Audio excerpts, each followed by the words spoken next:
भूतिया कुआं। केशवपुर गांव में अधिकतर लोग खेती करने वाले ही थे। पूरे गांव में सिर्फ 2 ही कुएं थे जिनसे लोगों को पानी मिलता था। कुछ समय बाद गांव का एक कुआं पूरी तरह सूख गया। अब पूरे गांव के लोग पानी की ज़रूरत के लिए एक ही कुएं पर निर्भर थे। दूसरे कुएं से पानी भरते भरते लोगों को लगा कि कुएं में कोई भूत रहता है। जब गांव के किसी ने कुएं से पानी भरते थे तो उन्हें अजीब सी आवाज़ें सुनाई देती थी। खेती करने वाले पुरुषों की पत्नियां तो डर के मारे कुएं के आसपास भी नहीं आती थी। धीरे धीरे पूरे गांव में बात फैल गई कि कुआं भूतिया है। अब रात के समय कोई भी कुएं के पास नहीं जाता था। इसी बीच गांव का एक बच्चा कहीं खो गया। काफ़ी ढूंढने के बाद भी बच्चा जब नहीं मिला तो कुछ लोग कुएं के पास बच्चे को देखने गए। वहां पहुंचे लोगों ने बच्चे को कुएं के अंदर मरा हुआ पाया।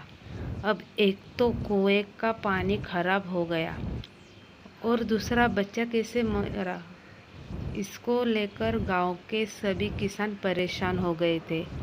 सबने एक दिन मिलकर नया कुआं खोदने की सोची। कुछ ही दिनों में कुआं सबने खोद लिया और उसमें पानी भी आने लगा। अब पूरे गांव के लोग नए कुएं से ही पानी भरते थे और भूतिया कुएं की तरफ जाना सबने बंद कर दिया था। बड़े लोग तो समझदार थे, इसलिए कुएं के आसपास नहीं जाते थे, लेकिन बच्चे वहां अक्सर खेलने के लिए पहुंच जाते थे।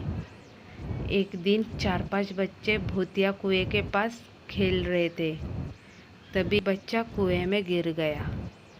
उसके चीखने की आवाज़ सुनकर पूरे गांव वाले दौड़ते हुए भूतिया कुएं के पास पहुंचे। उन्होंने कुएं के अंदर देखा तो बच्चा मरा हुआ देखा। सबने उस बच्चे के साथ खेल रहे दूसरे बच्चों से पूछा, आखिर क्या हुआ था? बच्चों ने कहा, वो खेलते खेलते पानी को देखने गया और अचानक कुएं में गिरा पड़ा। इस हादसे के बाद गांव वालों ने तुरंत ही एक तांत्रिक को जाकर कुएं के पास बुलाया। वहां पहुंचकर तांत्रिक ने बहुत सारे मंत्र पढ़े, जिसे सुनकर भूत सबके सामने आ गया। तांत्रिक ने अपनी विद्या का इस्तेमाल करके उस कुएं को छोड़कर जाने के लिए कहा।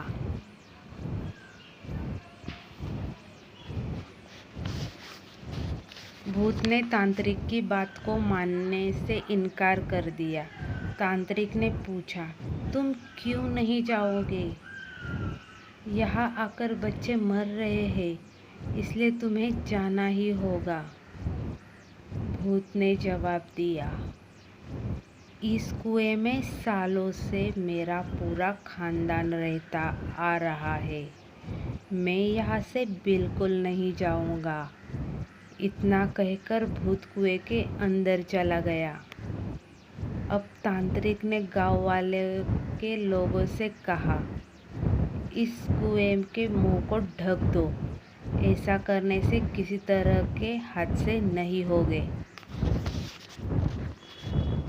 ये सुनते ही गांव के मुखिया ने तुरंत काम शुरू करवा दिया।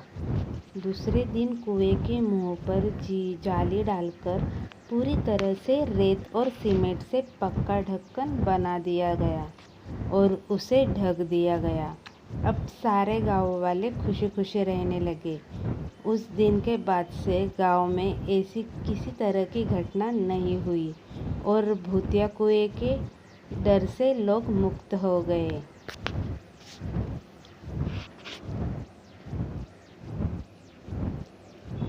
कहानी से सीख, किसी भी परेशानी में हार नहीं माननी चाहिए। किसी न किसी तरीके से उस परेशानी से बाहर निकाला जा सकता है।